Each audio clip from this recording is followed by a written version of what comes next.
It's an exciting day here at the shop. I've got the Mack back here, and I think I may have found the transmission for the Mack. Now I'm getting some measurements here today. It's about 19.5-inch diameter on the bell housing, about 4 3/4 inch between the bolt holes, and we've got approximately 12, well, we have exactly 12 bolt holes. Now, one of the things funny about this one, for me anyway, is this doohickey. I don't know what the heck that is, but the transmission I found has something that looks like it will slide into there, and the bell housing looks big enough to fit. So my problem is I've got a swarm of bees, bumblebees, that have made a nest underneath the transmission. So my goal today is to try to get that transmission rolled over, moved away, clear out the bees, and see if hopefully I can just see a Mack symbol on it, because they love putting their symbol on everything. But my biggest thing, if I don't see that, because it could be an aftermarket piece that somebody put on it, or they may have supplied it from or gotten it from a different supplier.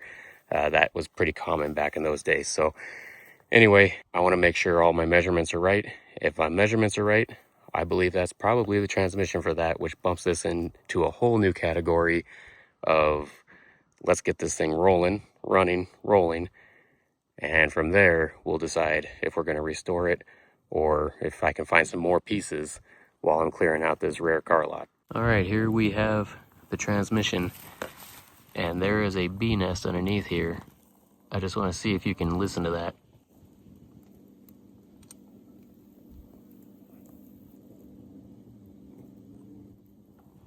You hear that buzzing? That's a bumblebee nest.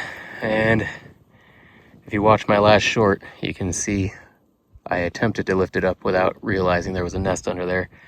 But I'm going to hook a chain to her and drag her out of here, and hopefully not kill too many of the bees in the process.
Well, unfortunately, guys, I don't think this is the Mack transmission.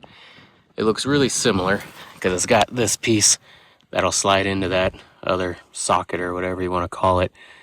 But I had a hole at the top of mine, and I had 12 holes, and I'm not getting 12 holes here. So even if it's the right diameter and everything, I don't have the right bolt pattern. But who knows, maybe it's something I could use. Maybe I could adapt it and make it work. Maybe if the diameter is right, maybe I can drill out the holes I need. And if this fits in there, maybe I can use it. So it's a possibility, still somewhat exciting to the degree that maybe I can make the Mack actually move. But it's a bit concerning that I still don't have the right transmission. Upon further inspection, I see this is a GMC. Must have been a big one, because it's a huge bell housing on that thing. And it's got, I don't know, it's just probably something commercial for sure, but a lot of the stuff around here is commercial. I don't know what that's off of though, but it's got to be pretty similar to what the Mack truck uses. I'll keep looking around this place and maybe we'll end up finding it one of these days. But I got all kinds of stuff here that I gotta load. Here's some transmissions, axles. This is a Fordson tractor I'm supposed to be getting with it too. Just kind of threw that in. I'm not really a tractor guy, so if it's something you're interested in, let me know. Also, if you like rare cars and classic cars and all that kind of stuff, make sure to follow along, because I've got a whole bunch of stuff that I need to get through. That's a Rio back there. And yeah, I've got all kinds of stuff. This old, whatever you want to call it, trailer of some kind. I have no idea what this thing is, but it is old and it is very heavy. My skid steer won't even pick it up as a chassis only. I got Buicks back here. I got all kinds of stuff I got to get out of here. So at any rate, if you like this kind of content, follow along and don't forget to hit the like button. We'll see you on the next one.